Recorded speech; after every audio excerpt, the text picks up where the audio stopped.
Okay. Okay. I think I'm good. Anything bad? I'm recording. John's doing something. I don't know what. What the fuck is going on over there? Is the music playing? What are you doing, John? I just hear like a horrible speaker buzzing noise. Yeah, it sounds like an alarm. He said this is the only fix I found for you guys to be able to hear the music, and it's just this like screaming like speaker noise. And he's swearing. He's like in the corner swearing. It's not working. I hear some banging. Yeah, what happened? I hear devices being unplugged and plugged in. Yeah. Hey, Nigel. What is it? Hello. What is this horrible buzzing sound? I don't hear it. You're lucky. It's so awful.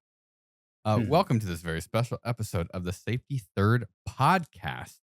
Is this public? Are we back?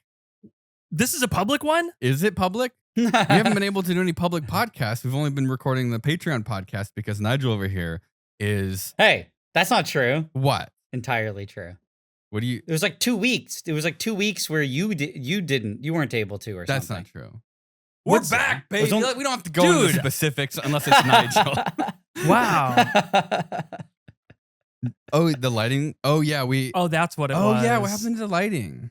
We yes, exactly. brought everything to open source and it was like lost, basically, in the shipping containers. So we had to fix lighting, and we were gonna fix the lighting before doing the podcast, the public podcast, and then we never fixed the lighting. Does it look like shit? People don't actually watch it, right? They just leave it on in the background. I think so. Do they even do that? I don't know. It's just a bunch of Russian bots that we farm views on. That's who's listening to this right now. We pay Indian centers to watch. Yeah. Where they have like racks of phones. Yes. Yeah. And then we look good though. Do we? Do we, Nigel? Do we look? How do we look, Nigel? You guys always look fantastic. Thank you. Thank you. I love you. Anyway, so yeah. So the lighting, which we haven't fixed, and then Nigel's busy, and then we are recovering after open sauce. How many months has it been? 3. No way. Yeah. July, and then August, September. No, only 2. No, because it was June 15th. Was July it 15th? Was it June this year? No, it was July this year. It was July 18th to the 20th. It was July? Yeah. I think Kevin needs to recover more. Yeah. See, now you guys... They're all the same. June, July. June, July, January. You move them around every year. How December, am I supposed to... Yeah. February. Jarch. J. April. J. And so that's our excuse. Nigel's working on videos. Really good ones, right? No. Oh my God. Nigel, what if I release my cryo cooler before you do? I would terminate you, Kevin. Okay. No, you can do that. Yeah, because what? Yours is better? Yeah. No, it's Dude, just... what does yours make? You said it makes like 14 liters per hour? No, that would be... That's like obscene. It does about 1 liter an hour. Okay, wait, 14 liters of air. So if you did 14 liters of air liquefied, what is that at room temperature? Oh, man. Like, would that actually create like a draft in the room? Okay, I know that my cryo cooler liquefies 1 liter every day. And that's a flow rate of like 1 liter per minute. What is a liter of liquid air to gaseous air, though? So if I'm feeding air into it, I would feed it like 1 liter a minute is to liquefy. So how many minutes are there in a day? 60 times 24. But what math are you trying to do again? I want to figure out what's the volume of air you're compressing when you freeze it. Like when you're liquefying. Yeah. Like if you expanded it to room temperature, like it's like 1,000 times. 1,000 times? I think so, yeah. So that would be like 14,000 liters an hour? Yeah. How big is a room? How many liters is a room? Where's my phone? What is a room? 10 by 10 by 8? 10 by 15 by 8? Well, a cubic meter would be 1,000 liters, right? Yeah, but my brain doesn't work in meters. 10 by 15 times 8. 1,200 cubic feet to liters. Or would that be 10 meters?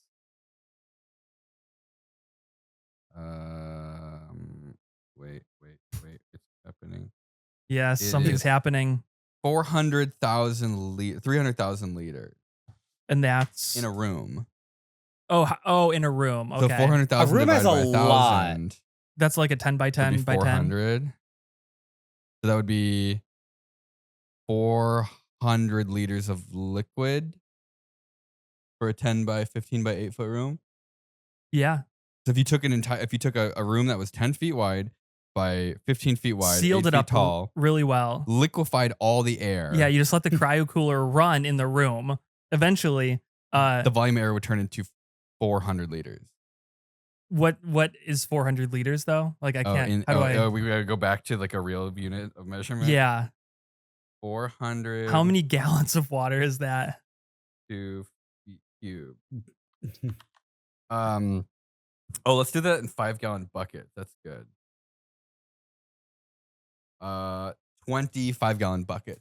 So that's like this room. This is like a pretty decent sized room. Really? Is that right? That seems like a lot of stuff just in the air. 10 into what 100 gallons. So that'd be 25-gallon buckets. That's like 100 gallons. Yeah. So yeah. Huh. Yeah. We're probably wrong. We'll find out later. I think we did that. It seems reasonable. 1,000 times less volume would be like 20 gallons or 100 gallons from a huge room. Wow, that's like a swimming pool. So of death. That would be in that what did we say that was in a day? 400 liters in a day? For Nigel's? I think so. So that would be Wait. You said 400 liters a day? What are you talking about? We fucked up this problem somewhere in here. Where did the 400,000 400,000 came from? How much you said it was a liter a minute. In a room. Yeah. No, a liter a minute. No, gas. Yeah. Oh yeah. Nigel's consumes a liter a minute? No, mine does. Yours is a liter a minute. Yeah. Yeah, so then in 24 hours, you would consume 400,000 liters and that would compress into about 100 gallons of liquid. So that like something's definitely wrong then because I only get a liter of liquid a day. Yeah. Oh, I think we fucked that up. That's okay. We can move on. Yeah. I mean, a liter weighs about 800 grams, I think. Well, okay. What I'm trying to figure out. Wait, I should have helped. A liter's like 800 grams coming under the doorway. Because it's liquefying so much air, it's like creating a vacuum in the room, and it's like sucking air. Like if Nigel has a big enough cryo cooler, it's taking gaseous air, turning it into liquid, which then means there's less pressure in the room. Yeah, it's pulling a vacuum. So it's pulling a vacuum, so you're gonna have like air like coming in, like every room. If you're like a negative, like what is that? What do they call that? Like negative pressure, where it's like sucking in everything from outside. That would be nuts. Liquid air has a density of about 0.87 or something, so you can say 0.9. So it's like 900 grams. Well, I don't care about grams. A liter. Just where are the grams coming from? Nigel's been silently suffering over here, just waiting to tell us why we're wrong. Said? Well, because if it has a density of 900 grams a liter, it's going to be a liter will be 900 grams. Is this why we use paper when we do problems like this? I can't keep track of where we started, and all I want to know is the density of air is. So if you have 900 grams, yes, and the density of air is about 1.2 kilos per cubic meter. Okay. So you're at like, 3/4 of a cubic meter of air. That's not that much for a liter. A cubic meter, how many feet go into it? Let's just like try to add that up. 45? I don't know how many. Feet, I think. This is, I think. Cubic feet, it's 35. I don't care enough about the answer anymore. 3/4 of 35, so let's say like 28. I don't know what this is. 28 cubic feet. Somebody per liter. Why are we going between metric and... Because we're stupid. Fake numbers. Because everything scientific uses metric, and then all of our intuition is standard because our day-to-day life, they force us to use these horrible units. So mine will do 28 cubic feet an hour. It's not that much. 28 cubic feet of room temperature air. Yeah. So it would be a very slight breeze, but not really. You might be able to feel it under the crack. If you had like sealed everything up except like the underside of one door. You feel like a slight breeze. You have to put like a piece of paper, a piece of paper in front. You go, I think there's a bit of negative pressure in this room. Something in here is creating negative pressure. What could it be? What have you done anything interesting? Because I feel like not having done the podcast, we should have been relaxing, but I don't feel very relaxed. It kind of is a nonstop. Like after open sauce, it's just like nonstop. Yeah. We have still been doing the podcast, and if you were a Patreon, you would know this. Yeah. But sorry guys. Yeah. So we haven't completely stopped. We weren't completely It's just been taking forever for me to finish this video. Why? Basically. Well, I thought this was going to be a 20-minute video. Can you take a guess on how long it's probably going to be? An hour and 10 minutes? That's pretty close. It's probably like an hour and 10 minutes. Nigel, can I edit this video for really? you? I got it? Really? Yeah, you're actually nice. Like, with the ad spot and with the intro and with everything, it's probably like an hour and 10 minutes. Wow. What about all the YouTube ads that you inject everywhere? That's probably like 3 hours. You know how he does his YouTube ads? He just clicks every frame of the timeline. And to see if it'll let him place an ad there or not. Actually, what's kind of funny is we remove ads because Corey's panicked before when we posted a video, and then we were busy, and Corey goes, "Oh my God, I forgot to remove the ads." He clicks it, and it's just a forest of ads because that's just what YouTube puts in. They know your videos got people glued in. Everyone's like, they use your videos to fall asleep, and so there's like a captive audience they can subconsciously market to. I don't know. They just try to ram as many ads as they can. You know what, Nigel? You know that every video can be edited down into a 60-second short? Yeah. Yep. Have you considered turning this video into a 60-second short? And not posting the full-length one? Not at this point. Evil. That would be we're bad people. That would be a pretty sad, change to just quit. Yeah. Is this the magnet one? No, it's the cryogenic one. Okay. So the thing that's dumb is it's like not even chemistry. No. What is it? Physics? It's just building a giant. Yeah. I think it's a human story. Yeah, it's just building a giant liquid nitrogen generator. What do you do with the liquid nitrogen at the end? It's an intrusive thought. I just appreciate it. Hey, I made ice cream last night. You know what you could do? Make a Dippin' Dots machine. At the end of the 1 hour long video? Yeah. No, all you have to do is just like set up a dropper that drops like liquid ice cream into the pool. And like, that's why you made this machine, because they don't sell Dippin' Dots in Canada and you wanted them. I don't know. I'm just making that up, but. Put a frog in it. So actually, that would be very enticing. The reason I actually made it. Yeah, well, okay, you win this one, Will. You got me. You could do the goldfish. You got to watch the video to figure out why I made it, you know? You got to watch the intro. Yeah. What is your reason? I mean, I think the ultimate... I mean, honestly, there's not that much of a reason. Mental illness. I just like the idea, because basically... I have the little cryo cooler. Oh, I remember what it was. The idea. It was because you have liquid. You wanted to like freeze an apple in liquid nitrogen, right? But you're like, what if I could make it even colder, like than liquid nitrogen? You need liquid helium for that. So now you want to make liquid helium so you can really freeze things colder than liquid nitrogen. Wasn't that? I mean, that's another video. Oh, that's a side quest. Wait, that's Yo, Kevin, you're exposing all my video need, like, ideas. A shit ton of liquid nitrogen. You told us this like on the podcast before. I know. No, basically, I just want to be able to make a crap ton of liquid nitrogen because there's a bunch of projects that I need that uses liquid nitrogen. And what's funny is this actually only happened while I was editing it. I needed some more, and I didn't have time. I basically needed it to film the intro. And I ran out of the liquid nitrogen I made. So Nick went to go pick one up. Dude, they charged us $12 a liter. Holy crap. I remember a few years ago, it was $4 a liter. Dude, it was supposed to be a few bucks. Yeah. And the guy was like, I was like, what? The last time I bought it was like $3. And he's like, oh, well, there's whatever. He had some dumb reason. Yeah, we're running out, running out of nitrogen. Yeah, exactly. So then I just looked at him and I'm like, thank God. I'm like, tell him, call that guy on the phone and tell him we're never buying it again. We're going to make our own. Because I'm working on the video that Oh, that's perfect. Yeah.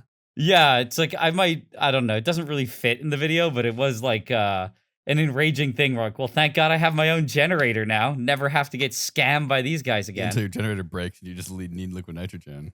Well, I mean, it cost, to make like 100 liters. Yeah, what's the electricity cost? I didn't look it up, honestly. I have to really do all the calculations, but probably like a couple $100 maybe. So like $1 like with them, a liter? Is it a 110 outlet or 240? Yeah. I think it was 240, right? The outlet? Yeah. It runs on a 440. Or sorry, 480, not 440. 440 would be weird. It's 480. Wow. But the 1 amp? 1 amp. I don't know. And so you're just liquefying How big air. is this compressor? No, I'm making nitrogen. You are feeding. Why? Why feed nitrogen into it? So you don't have the air. Where are you getting the nitrogen? Yeah. From the air. Okay. Oh. Yeah. So you have like the pressure swing adsorption thing? No, it's a what's membrane? it called? The membrane generator. Yeah. That's cool. Yeah, those are cool. Guys, you gotta wait, man. This video's gonna really? How many liters of liquid nitrogen do you have to make to break even? At the price now? Still a lot. But probably more than I'll ever use ever. At 100 liters, they're charging me, well, probably I get a bulk deal, but like we bought 50 and it was $12 a liter. So if you buy 100 and they're charging us $1,200, that's actually insane. That's an obscene price. So it's like when you're getting absolutely scammed, you'd only probably have to make like I don't know, like 1,000 liters. Yeah, actually, that's great. I mean, that's going to pay off really quickly. As long as we're getting scammed. The moment their prices go back to normal, then it's like, okay, that's not really that worth it. What if you make if you're doing it sheerly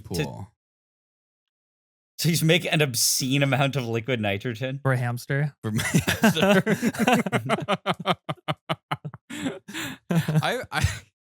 I had an idea like ages ago, like early YouTube, to do a Dippin' Dots machine. Oh, really? Yeah. I feel like that's not as interesting anymore. I think a lot of people have done it already. Oh, have they? Yeah. It's harder than you would think, though. Really? Just dripping it in? Yeah. I think you actually, because I tried it before, and it's like it doesn't cool fast enough. If you just have like, say, a normal cup of liquid nitrogen, or like, insulated thermos or bot. I think you need to either like pre-cool the liquid, like ice cream, down to like 32, 33 degrees. That's almost freezing. So it's like almost freezing. But it's still it doesn't come out like those perfectly round balls that you get with Dippin' Dots. They were always kind of misshapen. So there might be some way where you could Your balls are misshapen? Yeah, they were. How many balls? Dude, I could fit a lot. I Most could probably. Of your balls? How do you measure, like, what's the gauge? Is like I could the shape fit, of a ball? No, I could fit like, I don't know, maybe 200 balls in my mouth. So they were 200 gauge balls. And I think the real Dippin' Dots are like 400 gauge balls. Oh, they're big balls. Yeah, big balls. Ah, you want them smaller. Would pre-cooling it make that easier? I wonder if it's just like a jet where it goes like... Yeah, because when they hit the water or the nitrogen, they kind of like splat a little bit. Out? Yeah, so you don't get a nice round ball. Maybe they inject them like directly into the nitrogen. So maybe, yeah. Or like closer to the surface. I think what always blows my mind is whenever you try any of those projects, the number of roadblocks you hit for something that seems so simple. You're just like, that's why even this nitrogen project, I was just like, it's just you slap a few pieces together and it's kind of it. And then when you're in it, like, I don't know, everything goes wrong. And it turns into something that's a lot more interesting than it seems on the surface. Yeah. Yeah, like hopefully. All the little bits and bops. Yeah, into it. All the hacks that you have to do. I think the problem that I find is that is true, but then when you put it together in video format, it always ends up being that you have to cut out so much because otherwise it just on one part of the problem that you think is interesting. You're saying like every single time you can't show every problem. So it's even like, I don't know, you're working on something for open source, and if you're doing a documentary on how you put the event together, there might be like so many things that matter to you, like this crazy time where you went to go get, I don't know, you went to go rent a tractor and there's this crazy fiasco and you couldn't believe it, but you go to put it in the video and you're like, this makes no sense. It's just like if I keep putting stuff like this in, the video will be 3 hours long and never go anywhere. So you shave it all out and then people watch it and they're like, oh, that looked pretty straightforward and simple. I have a despite theory. the problems. My theory is people like to see progress. Okay. Yes. And like watching a video, you get satisfaction from progress. And if you don't inject progress frequently enough, it's not satisfying. So like progress is not limited to, you know, like get my starting point and my ending point. It's like there is an appropriate way to break down like segments of problems. It's like sub progress. Yeah. So like if you like, I did the electronics and then you like, but the problem was like, I had this part of the electronics wasn't working. And then that part, it's like you spend too much time in these like sub problems and you need to move on to like the like next whatever macro problem. If that's you need people to, they have to expect progress to be made. You have to like almost lead them into like knowing that it is going to be like a quick problem that's going to be fixed, and they almost have an idea themselves of how you're going to fix it. Right. And then when you do fix it, they're like, I knew it. They have to have like an appreciation for the problem. Otherwise you can't spend that much time on it. So it's like definitely you have to make them think the problem is interesting. Right. Or exactly. It's not like easy to do. And I am surprised that Nigel's able to make his videos as long as they are, because you know, it does seem to be like, my gut instinct would be a lot of time on these, you know, smaller micro problems. But I think like what helps with your videos is like this is sort of visual ASMR of progress, of like things happening, like a powder coming out, this being transferred, a boiling. Well, you'll be happy. That is all progress. There's no chemistry. You'll be happy. Flasks and, right. Scooping. There's no chemistry in this That's video. what I'm saying. Your videos, well, it's probably gonna do shit. I'm sorry. It's all building stuff, but it's kind of the same thing with like what you're saying is you need to always be progressing. And it's like when I wrote the whole script, which I have to fix my whole process because it's a mess, but I was doing the audio and I hit the section and I straight up just deleted 2 pages of the script because I'm just like, this is, I don't know how to describe it. It's like if you start talking about too many problems and you were to make that video, you feel like it almost comes across like you're just complaining. Yeah. They're not here for a white paper. Well, it's like going nowhere, and you're just like, and then I did this, and then I tried this, and it didn't work, and then I did this, and it didn't work, and everyone's like, is this just like a complaint log? Like it doesn't really go anywhere. Yeah, you can do that if you're like having a breakdown in the video, like where nothing's working, and it's like, you just show a bunch of stuff breaking, but it's not really like. That's when it's when it's highlighted in the video as like this main thing that's happening, you're able to do that. But if you just get in the weeds of like random problems. You can't make it too technical, anywhere. You know what I want to build? So it's you kind of what? It's sort of the Dippin' Dots got me thinking about this. Have I ever talked about the ice cream extrusion machines? You mean like actually, so you can make like what soft serve? Are you talking like the SpongeBob ones? Yes. Oh, okay. All right. How do you make a SpongeBob popsicle? You squeeze a bunch of I'm imagining a bunch of tubes that are approximately positioned next to each other. So you get like pixels, and then they're like flared out. So they like, if you're looking at it, it looks like SpongeBob, but it's a bunch of tubes. And you put different colored ice cream in the tubes. That's exactly how they do it. Oh, is it really? Yeah. Okay. So, but there's Kevin a problem. cracked the code. So each. Also, it's actually very hard to find any information about this because everything you search, just like what's the word? Like, what is the word? Yeah. What's the word you type in that explains? Because you just type in like popsicle extrude, nothing comes up. There's like, I can't remember this very specific. But would it's like ChatGPT help? Ice. I don't remember. Maybe that's how I figured it was like. I think it was you like have to ice. freeze it, like right as it's like being extruded, right? And you can't let the tubes freeze. So there's a lot of other problems. Okay, that seems like you a ever pretty seen big like one. the fucked up ones? The fucked up SpongeBob? They're all kind of fucked up. They're all kind of That's fucked up. That's the secret. Yeah. So now imagine this. You have to feed ice cream or like frozen ice, like a slurry, through this this extrusion like manifold thing, right? So it's a bunch of like tubes that form into the shape of each like color fill. So, like the eyes, the eye whites. So you have to like go through the wall of another You have to tube. go through the wall of another tube. And so you're like injecting, frozen ice. The flow rate. Oh yeah. So now you have to meter the flow rates, because what happens if you don't flow the whites of the eyes fast enough or too fast? You're gonna get bulging. Yeah. And so the shape of the of SpongeBob or the characters is like critically sensitive to the flow rate of the ice. And I'm assuming like all the other factors that go into it. It's like a big machine, like a big kind of assembly line. Bet. And then they extrude like this fourth dimensional just tube of SpongeBob. Yeah, and then they slice it. That's and then cool. His face comes out of it. Because so I figured this out. I was like researching it because I thought it would be fun to make a open sauce robot head ice cream pop. Yeah. And I realized that it was basically impossible. like looking at a picture of these molds. John, search like ice pop extrusion mold or something like that. See if anything comes with up. The laser cutter and the laser engraver. I bet you're gonna see a picture of this, Kevin, and you're gonna say no. I bet we could do it with the laser cutter. Like stack a bunch of plates with channels in them. Oh, that's an interesting idea. Huh.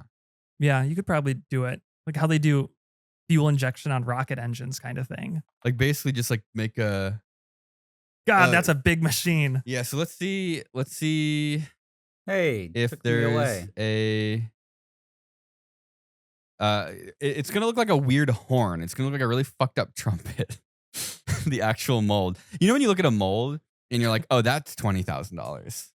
Yeah. Yeah, that's what the SpongeBob molds look like $20,000+. That's molds. insane. Yeah. And then they sell them for $1. Imagine tubes inside of tubes inside of tubes. Yeah. Like, that's what the molds are. Like you have to deliver ice cream inside of dude, that's like several color groups. That's like jet engine, like fuel injection technology. Dude, it's crazy. Yeah. Like looking at this, I realized there's a whole world of manufacturing for something so stupid that goes completely unappreciated. And then also the cooling power to cool that fast as it's being extruded. Temperature is like one of the worst things to control accurately.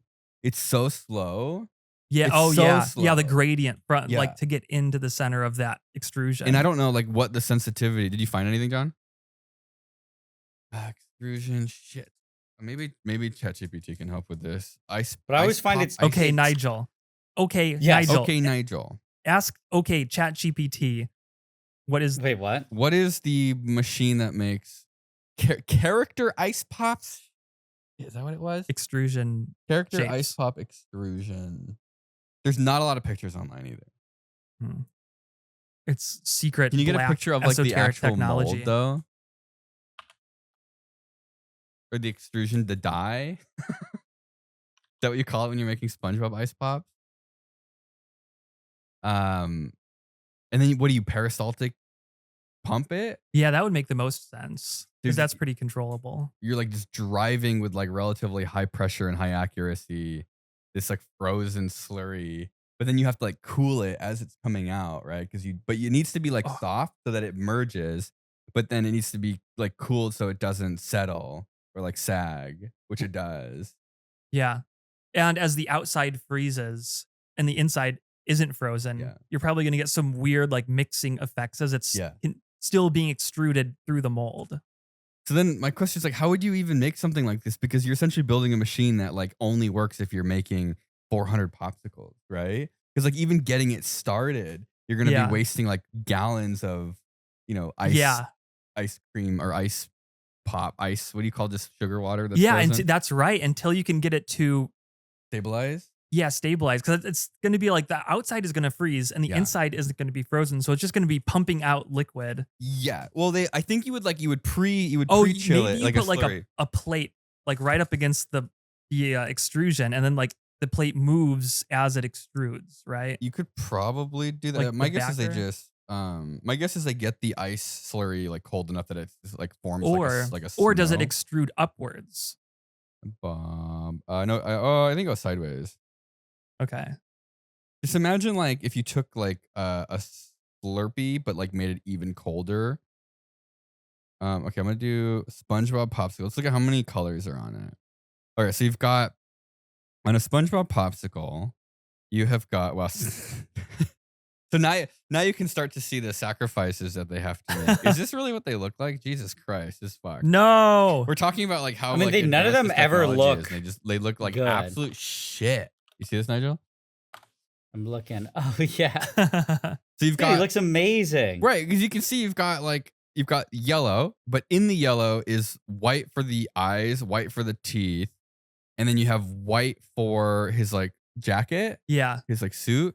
But then you have red, but then they merge the red with the mouth to save another channel. And so you have like 1, 2, 3, 4, 5, 6, 7. Wait, did I do this? 1, 2, 3, 4, 5, 6, 7 channels.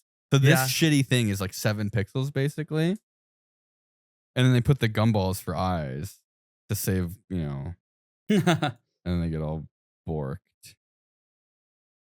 I don't know. I think this would be cool.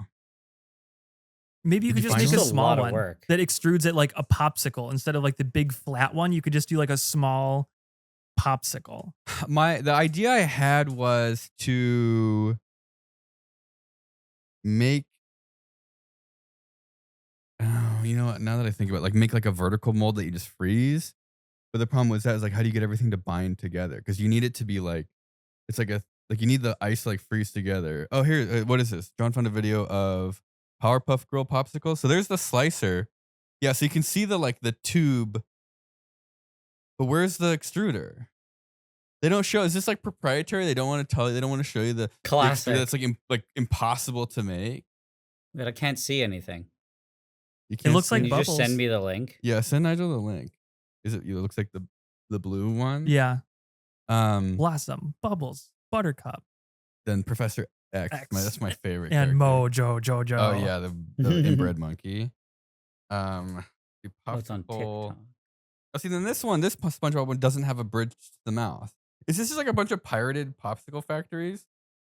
Dude, wait, those look epic. Okay, I want to find character pop. I'm gonna figure this out now. You know what you could do is you could make like say like 1.5 inch like base of this mold, and you can make like a bunch of pixels. So imagine having like like 20 like custom popsicle printing machine. Yeah, exactly. And then you could like do like a RGB basically, like mixing as it's going into these like micro channels and extruding down the path. So then like you have a popsicle, and then as you're eating it, it's like SpongeBob is like dancing. If it's like one of the long popsicles. Okay, let me think how you would do that.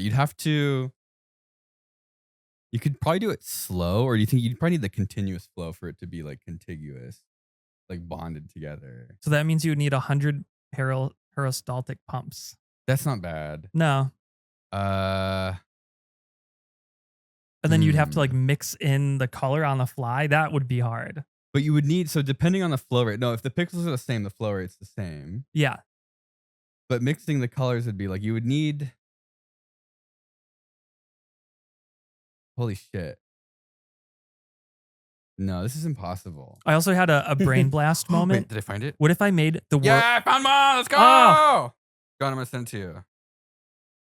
Kevin, what? What if you used like an inkjet nozzle, like and then you fed ice cream through it to make the world's smallest Dippin' Dots?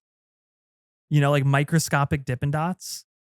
It would be like sand ice cream. Which chat? I don't know. Just an idea. Production? Well, it'd be like the caviar of Dippin' Dots. The caviar. General on there? Recording room, general? Or link? Oh, I sent some pictures in general. All right. Have you guys ever seen how Cheetos are made? Can you see this? Is this clear? This fucking really horrendous Mickey Mouse. Here, look. Show me. Oh, okay. Look at this. Whoa. That's crazy, right? Dude, it's like a rocket engine. Yes. Yes. Like, all the hoses and tubes. And then like flow rates and temperature, like accurate temperature control. Like there's actually like some bizarre like nozzle flow. Like look at the mouth, dude. Look at the shape of the mouth. Like it's, yeah. It's like chamfered in. How much money does that cost? Oh man, I'm guessing like $40,000. Yeah. Yeah. That would be my guess too. Like all of the welding, all the stainless, this is like a high quality, like kind of Probably craftsmanship machining. workshop too. Yeah, but like what of this is being even machined? It almost looks handmade. Like the mouth, like how do you make the mouth? How do you do that? I would say CNC. You can't see it. Look how, but it's like a long, it's like there's no, it's gotta Multiple be inches. handmade. Yeah. Someone's like rolling it Yeah. and like hammering it. Like I genuinely think that a large part of this is handmade. Oh yeah, and then like welded on the back or something. Yeah. But then there's like multiple Well, I mean, layers too. The first thing that I thought of too when I was looking at the Powerpuff video is it's that whole system is fully custom. Like you're Yeah. not just gonna.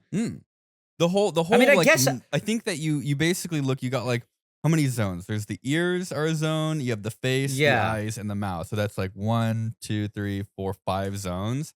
And then you look at the. Oh my god! What are those? Are those like valves or are they? Yeah, those are like connection flanges. Yeah. So there should be like one, but there's a lot more. Maybe there's like a mounting one too. Is that a nozzle? This is a full, like 1, 2. And then the 2 small ones up top are probably like the eyes. Oh yeah, 3. And then maybe the 2 on the bottom are for the nose or the mouth. I don't know. But does that looks like it would be fucked? Or do they put like a gumball for his nose or something? Oh, probably. Yeah, what's a Mickey Mouse popsicle look like? Let me find. I want to see somebody put like oxygen and hydrogen through that instead. Oh, here's another picture. Let me just send you the link. Or no, I'll just send that picture. I wanna email them and ask them how much this would cost to make a custom one, and I know I would be mortified at the price. Because then, like, I don't even think they would do it, dude. You'd have to be, you know what? Imagine telling them that you want to make one of these and you want to make 10,000 popsicles. They would laugh at you. How do they get the stick in there? That's the easy part. I think it's just you just shove it in afterwards. I think the contiguous, like, yeah, the 4th dimensional SpongeBob just gets like reamed. I mean, I think if you asked them, it would be bizarre. It's kind of like when I was buying all the magnet stuff from the Chinese companies, and they wouldn't stop asking me like where my customers were, how many. They said, "How many magnets do you want to produce per day?" And you're like, And I kept saying like, no. I don't have any customers. And she's like, "Oh, but you plan to scale up." Yes. Like they just didn't understand that there was no, like, so I find that like if you did with the popsicle stuff too, you'd be like, no, we're just doing this for like a video or like for fun. They'd be like, what? Yeah. A lot of those for mold research making companies. Purposes. We're a research group. Yeah. But a lot of those like, something. A lot of the mold making companies, and like when I worked with one of the candy companies that makes the candy molds, they're just they have such a like established clientele that I don't know, and they've been doing it for so long that I feel like if you come at them as a YouTube person or just as like, you know, some independent person who just wants like for research purposes, they'll just be, they won't not do it, but they'll be very confused. I can't find a Mickey Mouse one. Yeah. I mean, none of them that look exactly like the mold.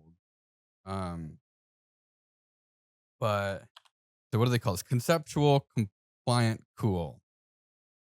You don't need to put that on your website.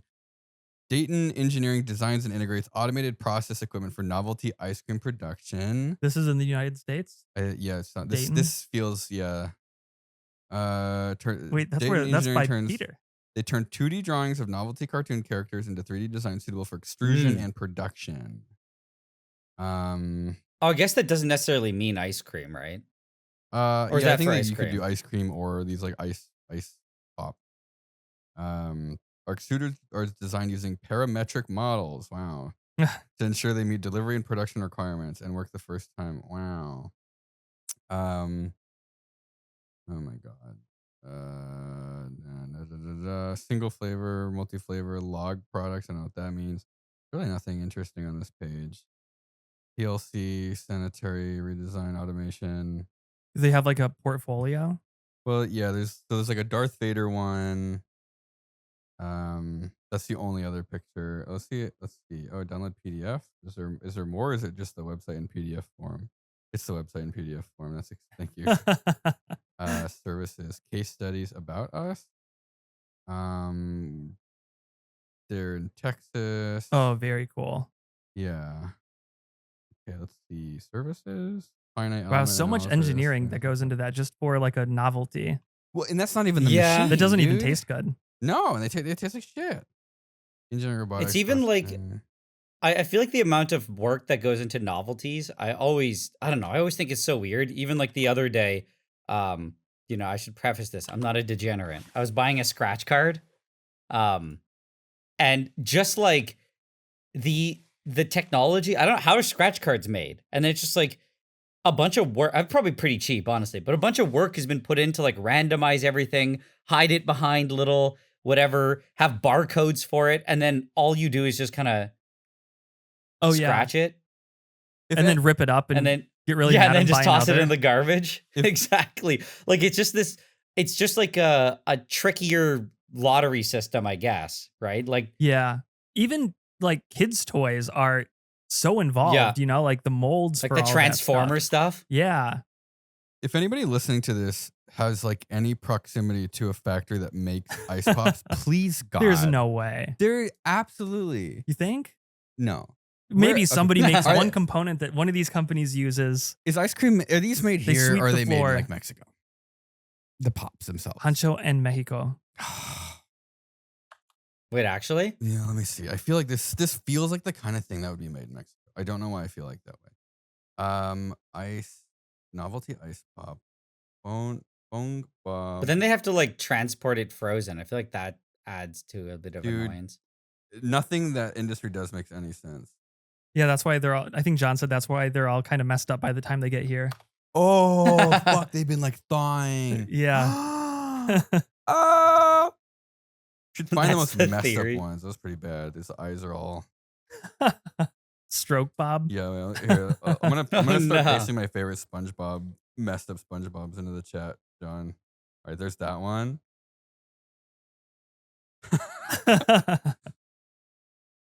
This one's pretty good too. It doesn't even look like SpongeBob. Oh, fuck. Wow. Oh, Jesus Christ. This one's even worse. Oh my God, it's like a shotgun to the head. Whoa. What do they do to poor SpongeBob? All right, where would I see like the package? Dang. How do I Isn't it kind of crazy that the entire purpose of these SpongeBob pops is that you're getting something in the shape of something, but then they just literally don't care if it turns out? I know. Yes. they're just like, oh, this one's a complete abomination. Ship it. And you're like, but isn't the point of it that you put the effort in to make it the right shape? Yeah. Dude, they put effort in it to sell it and make as much money as possible. They don't care about the art. They don't care about scarring children for life.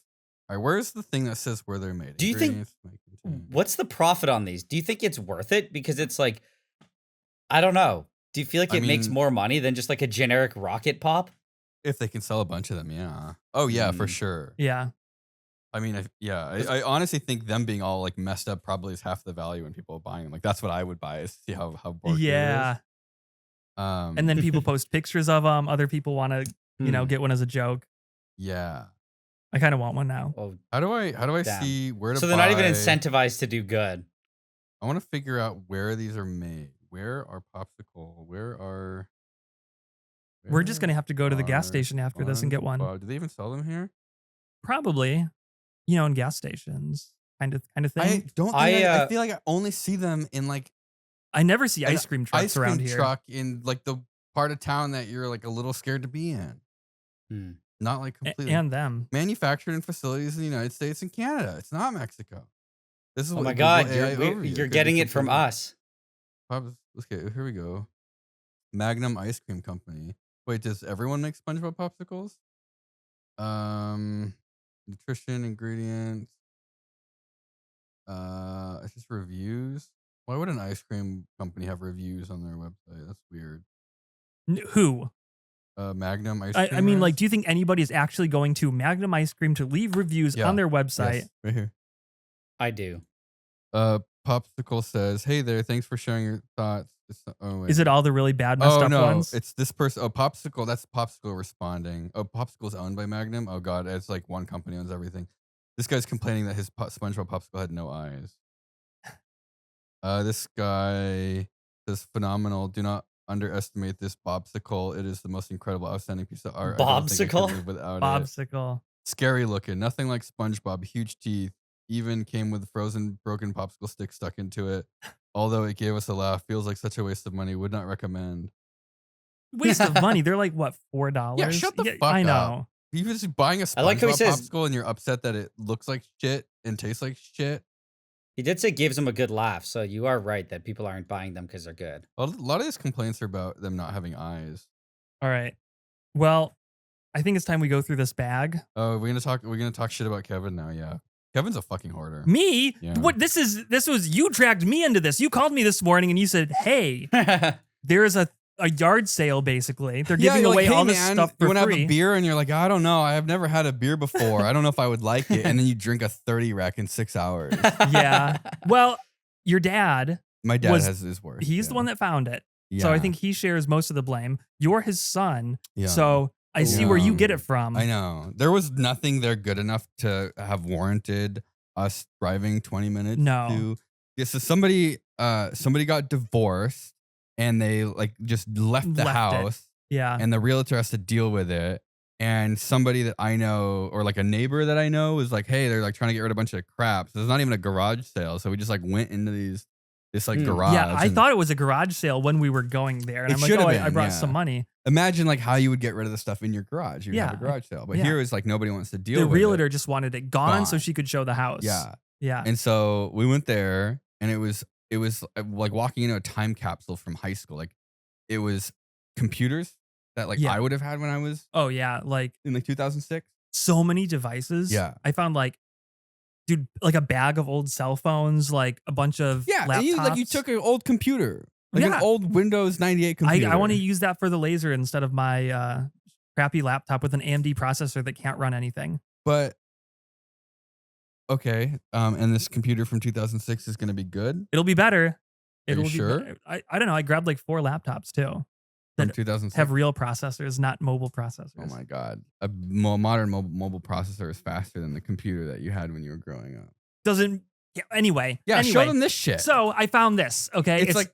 These people were preppers in some degree. Wait, was the bag free too? Everything was free. There's nobody. It was like, yeah. Kevin already winning. There was nobody. We were literally the only people there. The realtor wasn't even there. Check this out. It's got one of these too. Oh my God. Already winning. It's like, this is like going downhill. You know what this is? You see this in the bag, in this prepper bag, Nigel? Do you know what this is?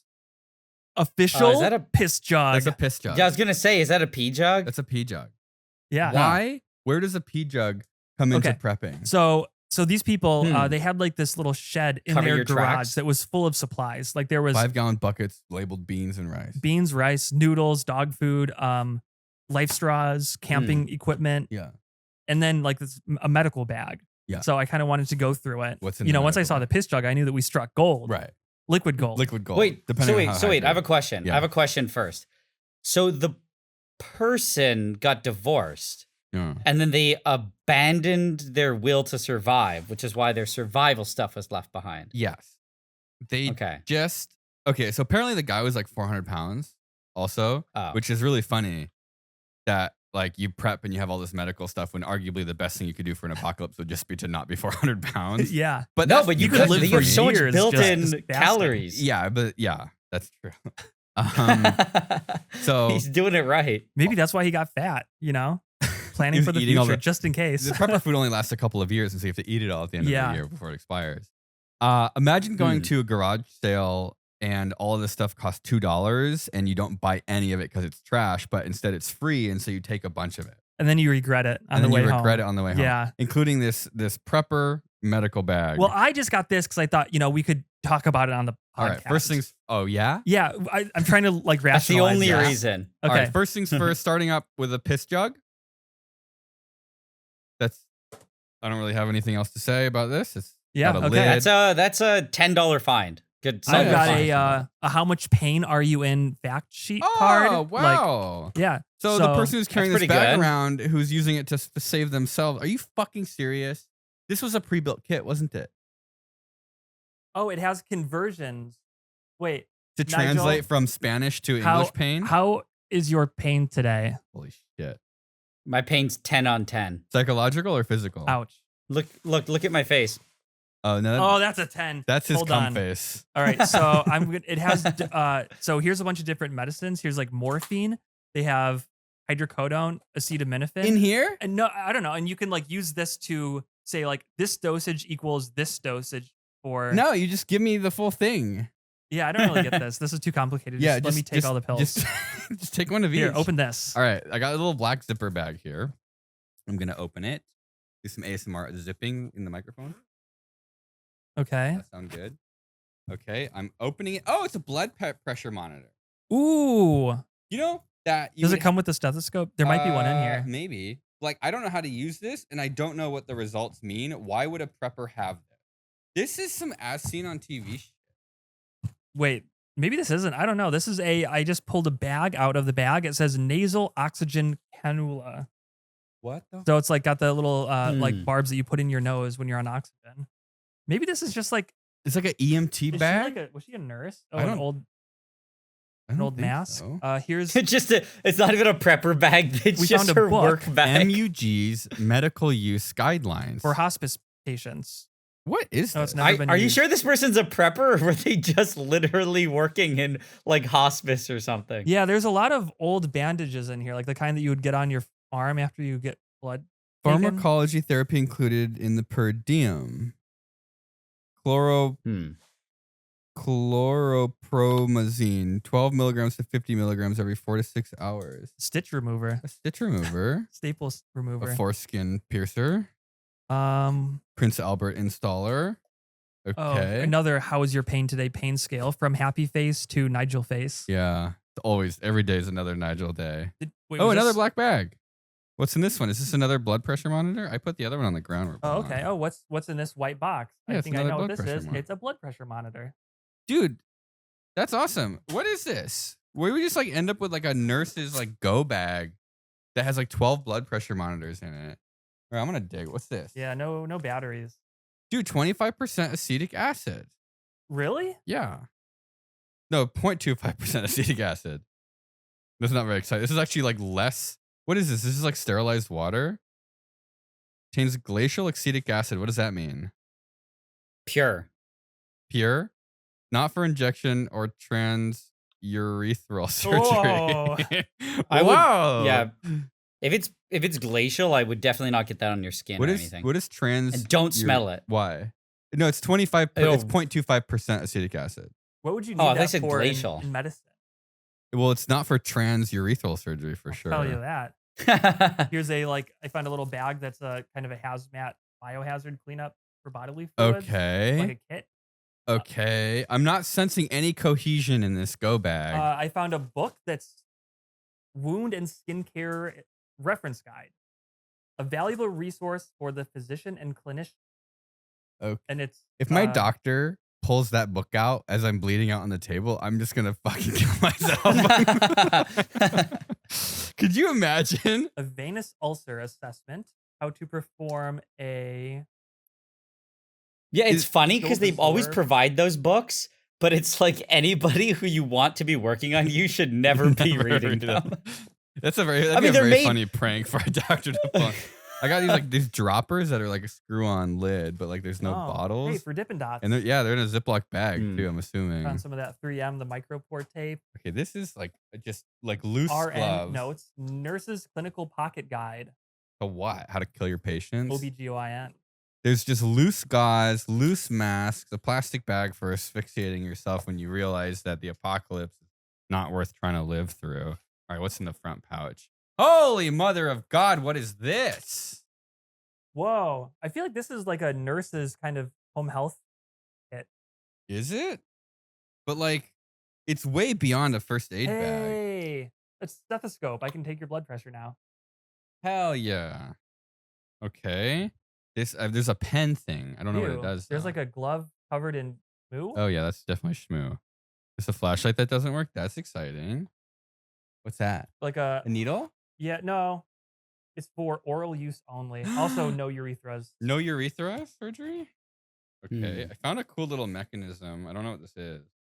This looks like dangerous. What is this? Ooh, this looks exciting. Oh, is that like a lance for diabetic needles? I don't know. I'm afraid to touch it. Yeah, press that. Uh-huh. Where's the needle go? Right. Wait, does it come out? It comes out. No. Well, there's no needle in it, right? Well, yeah, but why it springs out towards me? But it says Unistick 2, Owen Mumford. Okay, well that's cool. Another dropper. There's nothing cool. I was hoping we'd get I like know. one of the things that would. What's the heart starters? Oh, a defibrillator. Defibrillator. Let's see. I found a, a thermometer. You know, that's nice, and it comes with a bunch of like extra protective covers. This is fucking trash. There's no drugs and no urethra surgery tools. Is there any of that like iodine stuff? Yeah, the iodine swab. Oh, those are nasty. Why? I don't know. Just Can we open it? I have trauma. You have trauma from an iodine swab? Yeah. You want to relive the experience? I used to have can to. you tell me about? I was a medical assistant like right after college, and I helped a doctor, and I had to put 1 million swabs on people every day. Where? What part of their body? Their knees for their knee injections. Oh, that's not so bad. So that's how I learned how to take blood pressure too. You want me to take your blood pressure? Yeah, take my blood pressure. Okay, I'm gonna open the iodine swab. Oh fuck! It's everywhere. Ah! That's why I hate it. It stains everything. Fuck! Ah! Don't worry, it's sterile. Is any of that absorbent? I mean, there's some random gauze in here, but do you want to? Dude, it just like juiced out everywhere. Oh! That's rancid. This is what you would use? Yeah, I would smear it like all over their knees. I would smear it all over their knees before an injection. This looks like a piece of dog shit on a straw. Yeah. And it stains too. Can I put some on you? Really? Yeah. Can I draw a heart? Aw, thank you. Draw a heart. How long does it take to? Oh, instantly. Fuck, what do I do with this now? Also, it will come out though. Because it's iodine, it like evaporates from clothes and stuff. All right. Okay, let me see. What size is this? Left arm sphygomanometer. Shit. Give me your... How do you do blood pressure? Well, you don't know how to do it on the right arm? No, it's more accurate. Wait, is this the manual one where you got to squeeze and listen? How do you do it? How do you take blood pressure? So you wrap right here, there's a little sign that says this is where your artery goes. And so you want to align this with your artery, which is right here. Okay. Basically, it's like in your elbow. The inside of your elbow? The inside of my elbow. So the goal is... I don't think you know how to... Kevin, do you actually know how to do this? Yeah. You just wrap it around. Oh, that's tight. You feel like a professional. Okay. So then you hold his pulse and you like listen. That's the gauge. Is what I'm going to do is I'm going to pump this up. Yeah. And I'm going to basically cut off the circulation to your arm. Okay, that's cool. And then I listen with the stethoscope right here. Oh, Jesus For Christ. your blood flow to come back. So I listen when your blood can make it through the pressure. Like I pump it up and I slowly release the pressure. And once you hear it. And once I hear your heartbeat, that means that your blood pressure is equal to... That's cool. Yeah, than that. But that gets your high blood pressure. Like because you have the yeah. You know what I mean? Like the so high that's and your the low. Systolic, I think. And then the diastolic, that's just when you can... Systolic that's when you can like no longer hear the heartbeat. Once it... Something. Because it's like the blood going in and out. How long can you leave it pumped up for before my arm falls off? I don't know. Probably like at 5 least minutes. Okay. Does it work on people's necks? Once. Okay, so I'm going to pump it up. Okay. I'm just going to go to like... This is when Will finds out that his blood pressure is... I'm going to go to 180 because you probably don't have... Hit me with the 300. Can you even get to 300? Fuck. All right, now quiet. Dun, dun. Dun, dun. Kevin the doctor. Dun, dun. Will, you need this because otherwise he's going to tell you. This is when you find out you have really high or really low blood pressure.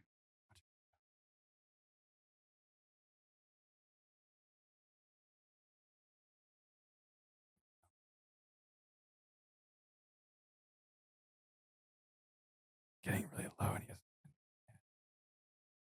"Man, I'm fucking dead." What does it mean, doc? Wow. What's my blood pressure? 40? No, it's like 100/60. Is that good or bad? Yeah, you have really good blood pressure. Hit me with the 300. You want to feel it? Yeah, I want to Okay. take me up to max out this dial, and I'm gonna say what it feels like. Okay, what are we at right now? We're at 120. I Uh-oh, can take okay. more. Rip it. Okay, we're going up. Oh fuck. Okay, we're at 240, and my arm feels like 260, shit. 280. Wrap it around. 300. Overlap, No, overlap, you're gonna overlap. explode. Let's do it. Hit me. Oh fuck. Dude, we're at 400 right now. Can you take more? I can take more. I think we've actually cut off all circulation to your Do you think the arm right now. My fingers still work? How do you think we can get the bag to burst? What's the likelihood of permanent damage? Holy shit. Okay, that feels like something. I think let it go. Ah! That was it was like a very firm handshake. I bet. I mean, I think with tourniquets, it's supposed to hurt really bad. Yeah. Okay, then maybe we didn't go far. And those enough. are fine to keep on, Look you at know? I'm fine. Yeah, But you're only fine. for like, I thought. Did you feel the it, tourniquets- like the blood rush back in? I felt something. Or rush out? Yeah. There was a rush. The tourniquets, though, Kevin, isn't it if you don't take them off within like several hours, your limb dies? Oh, yeah. Yeah. But there's like not really any short-term risk. Is there actually? Oh, it's just meat. It doesn't really matter, right? Yeah. You have like a few hours. Until the cells start dying because they don't That's have any crazy. oxygen. But you'd be dead in 5 minutes without a tourniquet. Yeah. So, It's just your brain that you need blood frequently. yeah. I mean, all I know is that the classic thing they tell you, because when people, get a limb cut off, people pull their belts off to try to make a tourniquet. And people say, like, without a proper, like, tourniquet setup, it's really hard to get enough pressure. They're like, even if you tighten the belt as tight as you can, Oh, yeah. it's usually not enough. Like, I think the rule was, like, if it's the tightest you can ever put it on someone's arm, go more. Go even tighter. Dude, Will's blood pressure is Yeah, so it's low, you like- could cut the blood pressure off with a rubber band. No. I have bad genes. No, Is you low- have great genes. Low blood pressure is good. Well, not too low. But I've been, I don't really do too much user experience stuff except maybe a little bit open source. But I've been working on the open source 2025 badge to fix it. Because we gave, I don't know, it's not embarrassing. It is what it is because we did it on our own time for fun. But the badge this year had like a persistence of vision display on it, right? So it had 5 LEDs and it had a resistor. And when you would shake it, the resistor was only soldered on one side. And so it would like flat back and forth. Okay. And the problem was it was never properly explained to people what the circuit on the badge actually did.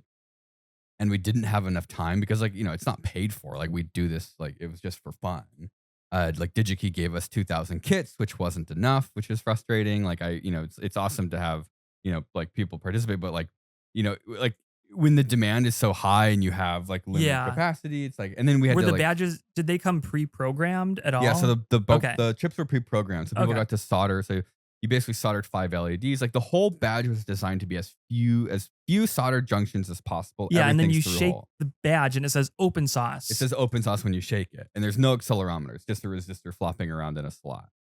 And so like one of the things you could do, because we're trying to like get more sponsors, obviously, is you can program a custom message onto the badge using your phone. So you go to the web app, you hold your phone up to the screen.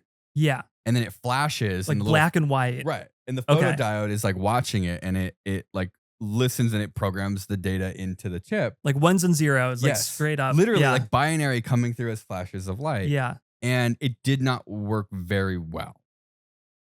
And so I learned that it was, I'm pretty sure because of the refresh rate on people's phone screens interfering with it. So like this like little black line on my Android would like swipe in front of the sensor and it would catch it enough that it would basically like so it wasn't like the whole screen just flashes to a new image. It's like the screen updates and as it updates, it's like a little black strip where it's turning pixels off. And so like my iPad works. Like long story short, I'm like saying like this badge is so cool and like nobody really got to appreciate it. And so I spent, I don't know, it was way longer than I should have. Fixing the data transfer. Yeah, it would work on some devices. Like some phones. Most phones it wouldn't work. Most phones it wouldn't. Yeah. And it's like it's so like there's like a whole user experience of like I gave it to my mom yesterday. I'm like try to figure this out. And she it was like I'm like, oh God. Oh God, like the mom test. The mom test, or like the Chelsea test, is sort of the ultimate user experience.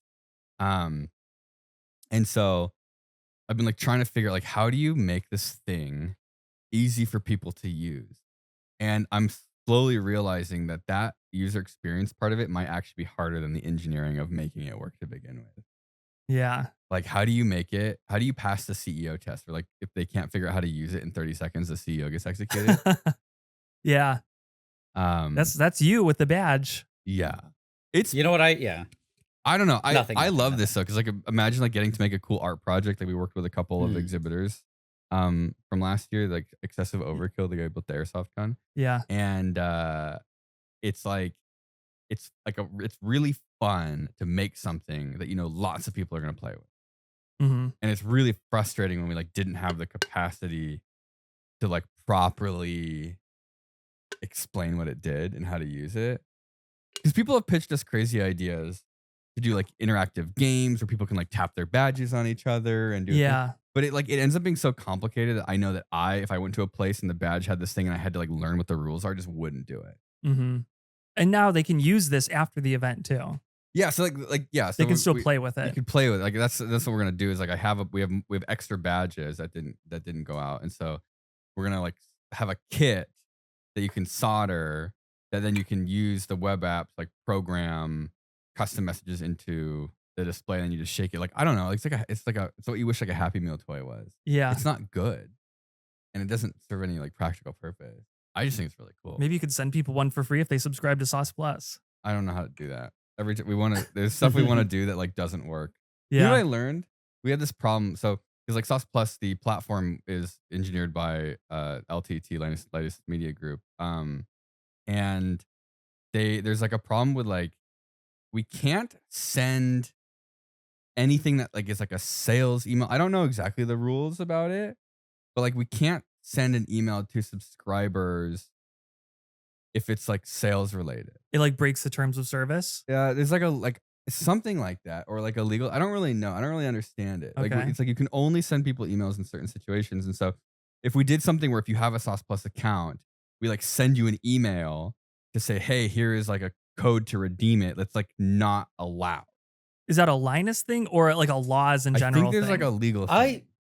I think if the thought that pops in my head is because like I wonder if when you sign up, but I guess you could always, maybe there's like this weird thing where it's because they sign up for a subscription, but then you treat it like a newsletter. Something like that. They should be, everybody they does should that. be able to. Yeah, but you get to opt in. So I guess if you can opt in, then there's kind of.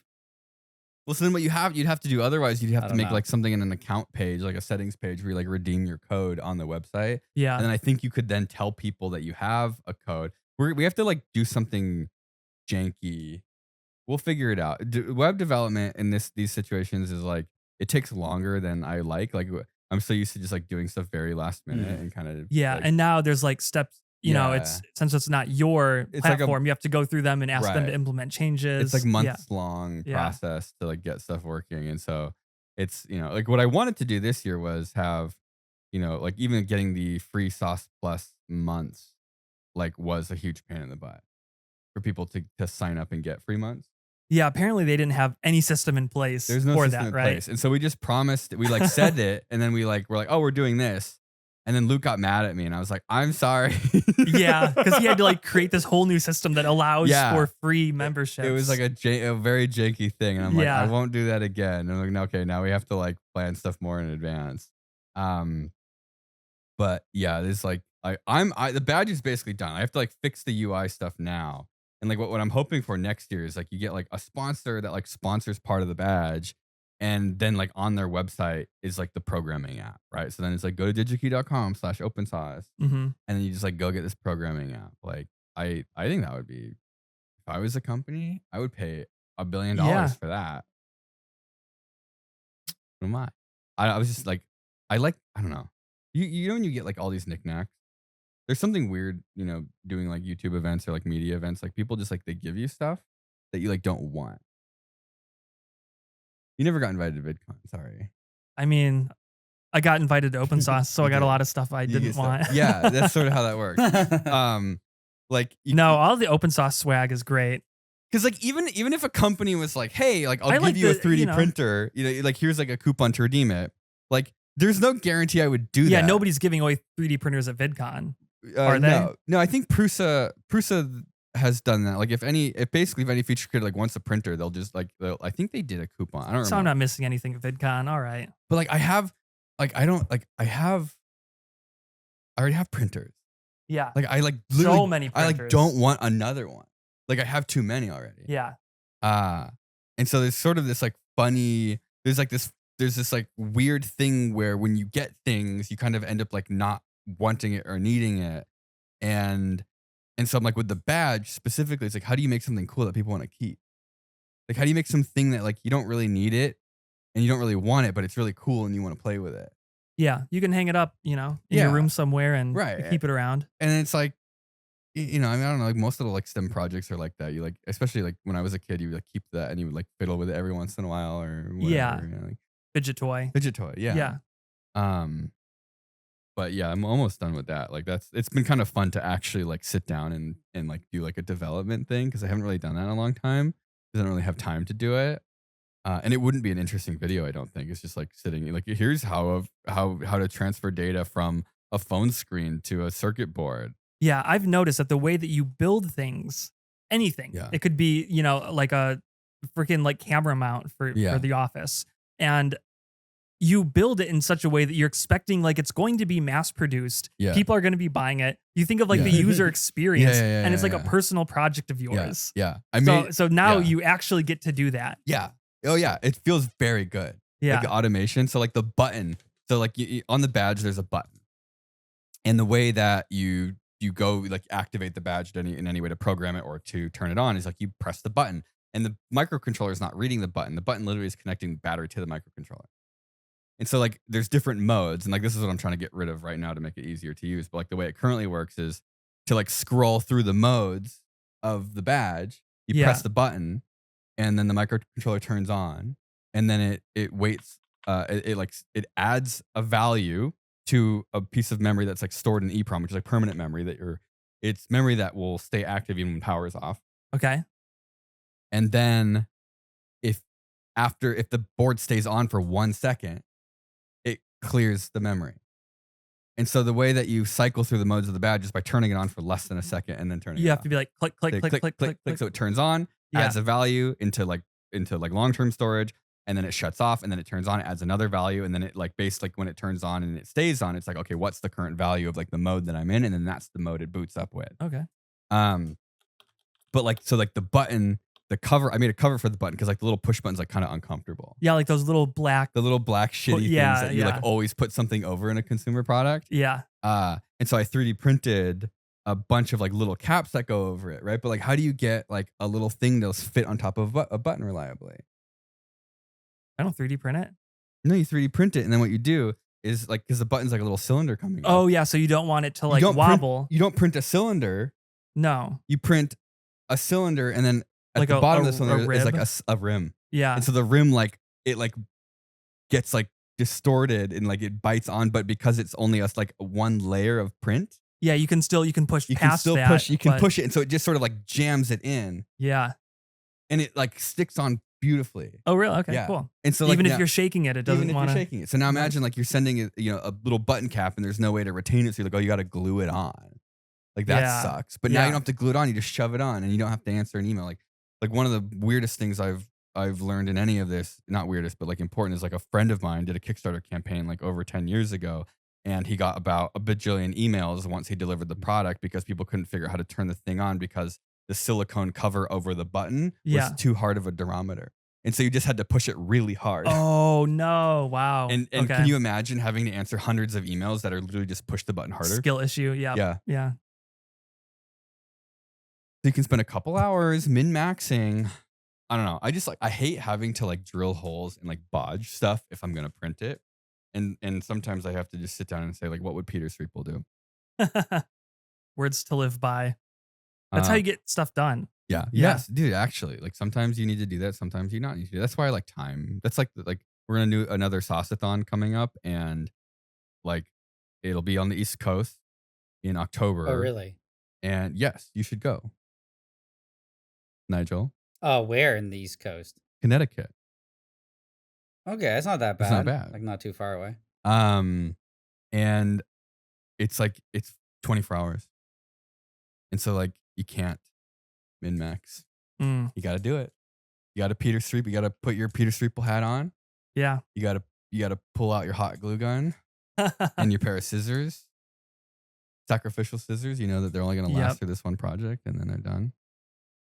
All right. Well, thank you guys. We're going to keep going on the extra on Patreon. Thank you to everybody who supports us on Patreon. That is the only way that the Safety Third, this very special episode of Safety Third podcast can keep going. That is not a joke. Genuinely. Patreon. That's it. So if you want us, keep making public podcasts. The Patreon support is greatly appreciated. And we'll see you guys. What if they don't want us to continue? Then don't support us on Patreon. Most people that listen to the podcast don't support us on Patreon. And I can only draw the conclusion that they don't want the podcast to keep going. You're going to make Nigel cry. Yeah. You're making him sad right now. Come on, put on the puppy dog eyes. All right, we'll see you guys on Patreon. We love you. I love you, Nigel. One day he's gonna slip up and. That was a level 10 pain that Nigel was in right there. You need 50 milligrams of mapedrine. Okay, bye. Thank you.